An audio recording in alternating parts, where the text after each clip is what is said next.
El corazón humano late 100.000 veces cada día. El corazón es un músculo, una bomba, tiene un propósito: bombear sangre.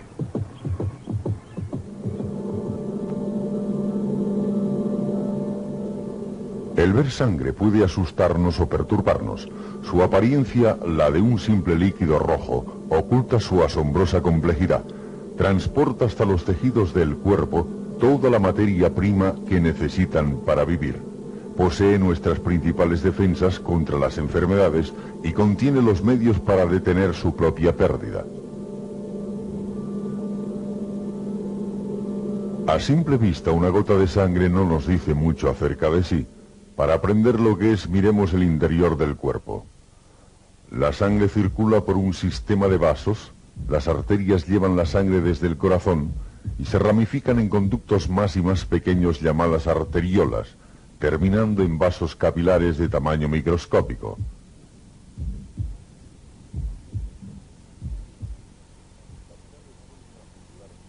Los capilares vuelven a juntarse para formar vénulas, que a su vez se conectan formando venas que devuelven la sangre al corazón. Los diagramas del sistema circulatorio suelen mostrar solo los vasos mayores que únicamente sirven para llevar sangre de un lugar a otro.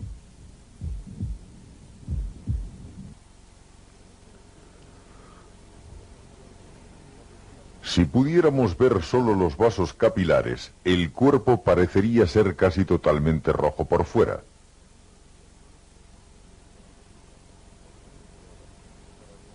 Y por dentro, un enmarañado laberinto. Colocados en fila, los capilares de una persona circundarían la Tierra 2 veces. Cada célula del cuerpo queda cerca de un vaso capilar porque solo a través de estos puede pasar la carga vital de la sangre.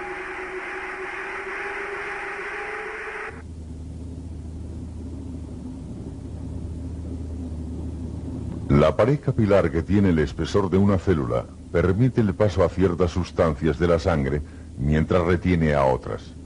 Lo que la atraviesa depende del ambiente que rodea el vaso capilar. Por ejemplo, si el ambiente contiene menos oxígeno que la sangre, el oxígeno pasará hacia afuera del vaso capilar. A la vez, otras sustancias, tales como residuos del cuerpo, pueden pasar a los vasos capilares. Normalmente no vemos estas materias pasar a los capilares porque van disueltas en los fluidos del cuerpo, pero con un microscopio podemos ver la sangre fluir por los vasos de los animales de laboratorio. Vemos que la sangre no es un simple líquido rojo, sino que es un tejido líquido. Suspendidas en un líquido transparente llamado plasma, hay glóbulos blancos, glóbulos rojos y plaquetas que apenas se ven. Una gota de sangre de este tamaño contiene un asombroso número de estos elementos. Cerca de 100.000 glóbulos blancos, 6 millones de plaquetas y 100 millones de glóbulos rojos. Todo en una gota. Esto es anormal, un flujo de sangre muy lento en un animal que combate una infección. Normalmente, la sangre fluye veloz. Preparando una muestra especialmente, podemos ver las cantidades relativas de cada parte de la sangre. La capa superior es el plasma líquido. La capa inferior consta de glóbulos rojos y mirándola de cerca vemos una capa intermedia. Glóbulos blancos mezclados con plaquetas. Más de la mitad de la sangre consta del dorado y transparente plasma líquido. 9/10 partes del plasma es agua. La 10ª parte restante lo convierte en un fluido dinámico, complejo y vitalmente importante. Las sustancias químicas del plasma están en solución con el agua, como la sal está disuelta en el mar. De hecho, la sal es parte importante del plasma. Ayuda a garantizar que el cuerpo mantenga un nivel adecuado de fluidos. Las proteínas del plasma también ayudan a conservar el delicado equilibrio de fluidos del cuerpo. Las proteínas lo defienden contra las enfermedades y permite que la sangre se coagule. El plasma también contiene hormonas. Ciertas glándulas especializadas segregan las hormonas hacia la sangre. Las hormonas controlan muchos procesos importantes tales como el crecimiento y la utilización de los alimentos. Lo que comemos, una vez digerido, pasa a los tejidos del cuerpo en el plasma. Las células utilizan las sustancias nutritivas para funcionar, renovarse y crear nuevas células. Cada parte del cuerpo, los dientes, la piel, los músculos, los huesos, todo pasa por el plasma en forma de materia prima.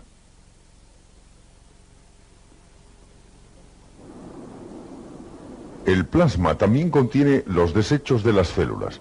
Los desechos fluyen de los tejidos a los vasos capilares. Ciertos órganos, en otras partes del cuerpo, retiran de la sangre estas dañinas sustancias químicas. Los riñones extraen desechos y ayudan a regular el nivel de sal y agua. El hígado también mantiene la calidad del plasma, eliminando las sustancias químicas perjudiciales y liberando sustancias nutritivas como combustible para producir energía.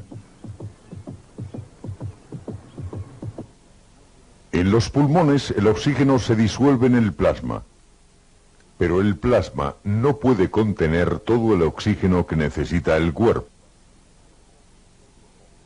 La función primordial de los glóbulos rojos es transportar oxígeno, que tiene algunos componentes típicos que parecen bolsas flexibles pero no están vacías. Contiene una sustancia química llamada hemoglobina. La hemoglobina pone la sangre roja y posee una asombrosa capacidad para captar el oxígeno y luego liberarlo.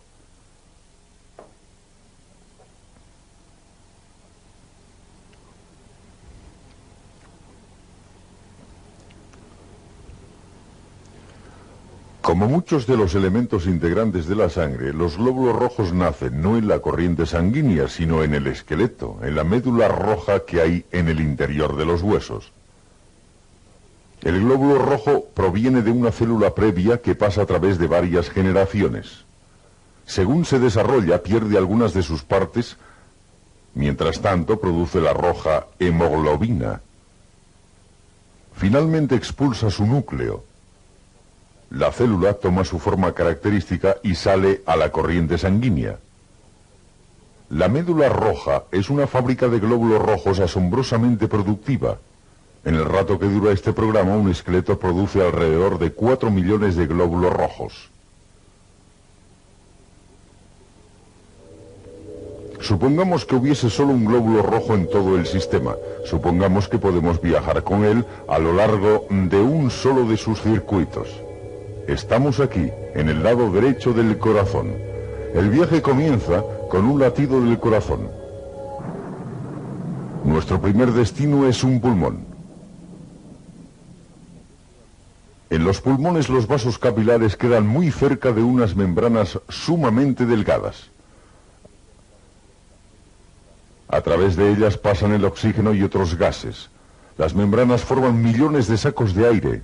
Cuando inhalamos, los sacos se llenan de aire fresco. Cuando el glóbulo rojo pasa junto a un saco de aire, atrae el oxígeno que se ha disuelto en el plasma. El glóbulo toma un color rojo más brillante. La célula rica en oxígeno fluye entonces al lado izquierdo del corazón, completando así la primera vuelta de su circuito.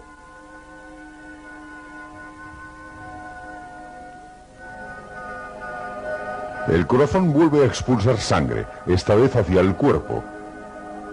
La ruta que toma está sujeta al azar casi completamente.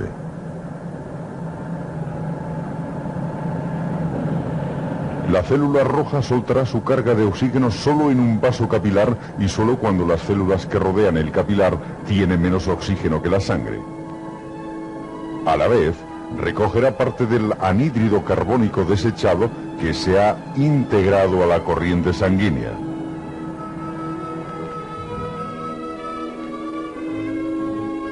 Cuando el glóbulo rojo contiene menos oxígeno, se oscurece su color.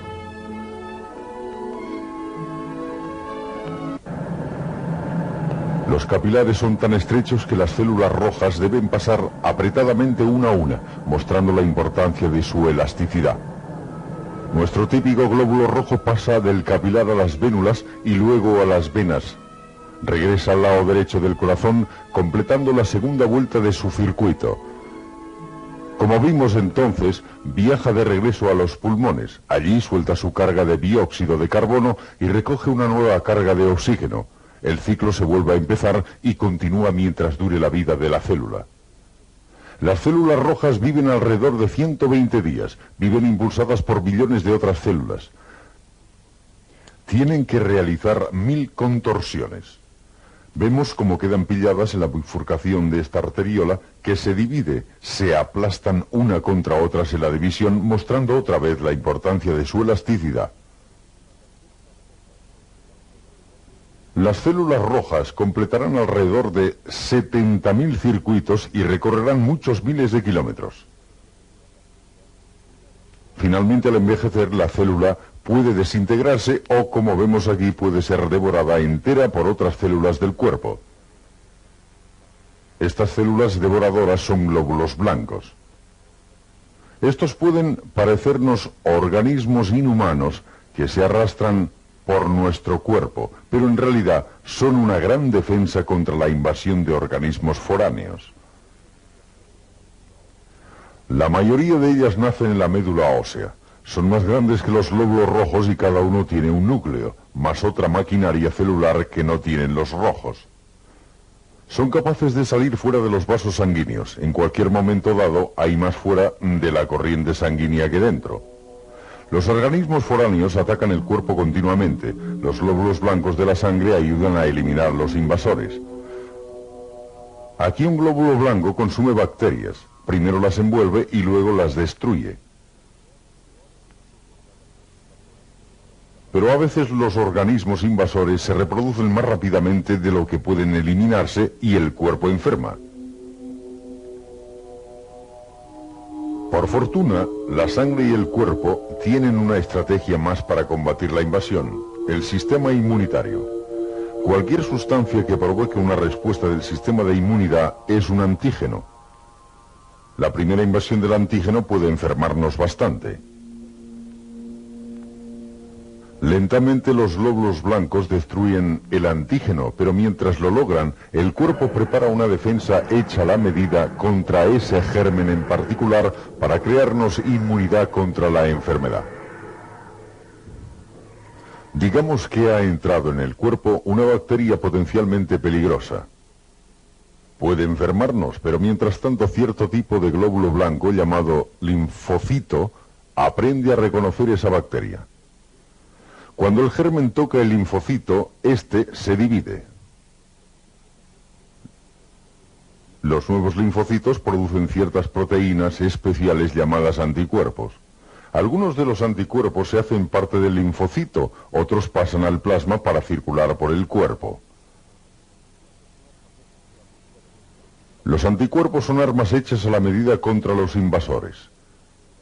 Estos anticuerpos solo atacarán a este tipo de bacterias para destruir los gérmenes o inmovilizarlos para que los glóbulos blancos puedan reconocerlos y actuar contra ellos más fácilmente. Esta estrategia puede proveer inmunidad contra la repetición del ataque de muchas enfermedades.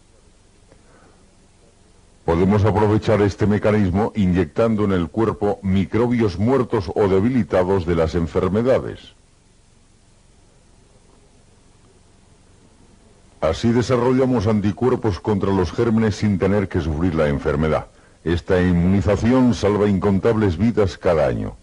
En resumen, los glóbulos blancos tienen dos funciones principales. Una es reconocer elementos peligrosos en el cuerpo y la otra es destruirlos.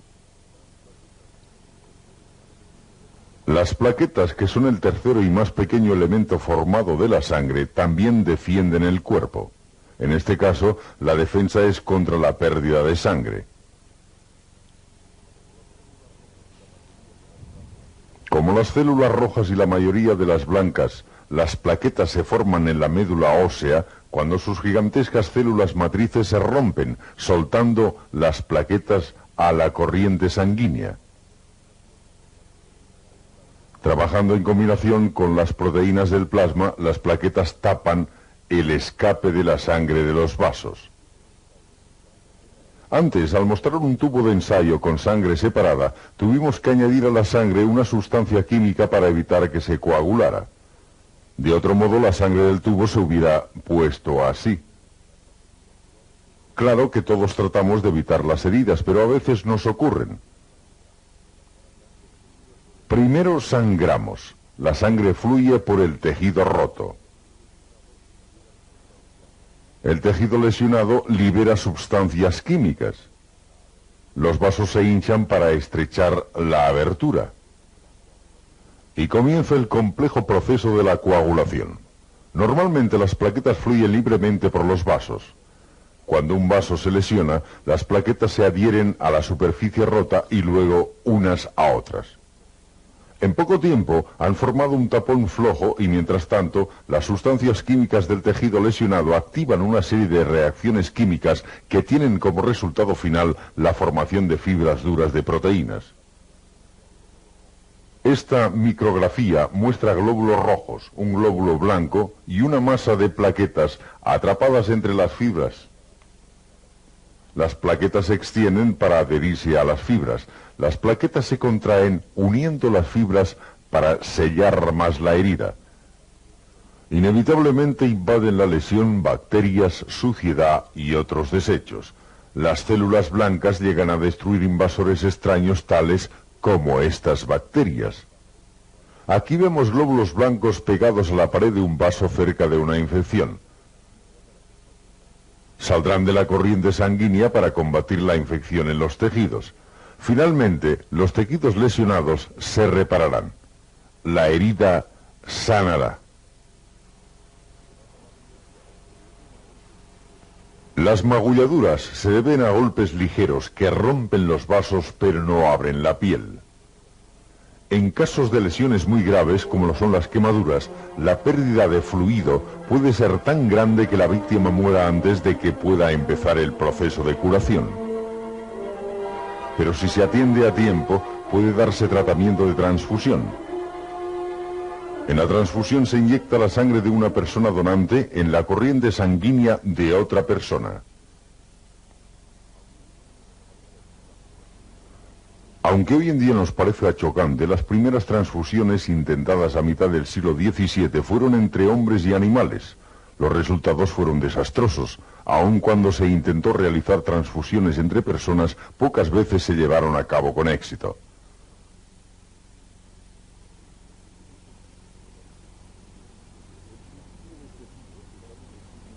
Desde el principio de este siglo se sabe que existen diferentes tipos de sangre humana. Solo es posible una transfusión cuando la sangre del donante es compatible con la del paciente.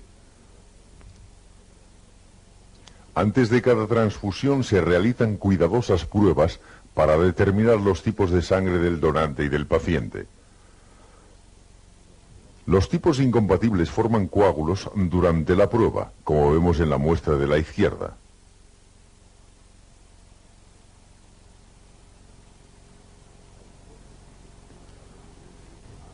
Hay 4 grupos principales de sangre, A, B, AB y 0, con subdivisiones en cada grupo. Los pacientes pueden recibir la sangre completa o solo parte de la sangre según su necesidad. Hasta que resulte práctica la sangre artificial como sustituta, cada año miles de personas deberán sus vidas a los donantes. El donar sangre es un acto de solidaridad rápido, seguro y relativamente indoloro. El cuerpo repone rápidamente la sangre donada, y esta sangre puede salvar una vida. La sangre fluye continuamente por el sistema circulatorio. Su plasma transporta las sustancias químicas esenciales para los tejidos del cuerpo. El plasma contiene complicados mecanismos de defensa contra las enfermedades y la pérdida de sangre. Arrastra desechos y sustancias químicas que regulan y conservan todo el cuerpo. Suspendidos en el plasma existen elementos vivos con forma. Los glóbulos que cargan el oxígeno. Los blancos que reconocen y atacan las sustancias peligrosas y las plaquetas que cuidan de los vasos sanguíneos y juegan un papel esencial en la coagulación de la sangre. El plasma, los glóbulos rojos, los blancos y las plaquetas conjuntamente constituyen un tejido fluido de transporte. En conjunto son la sangre.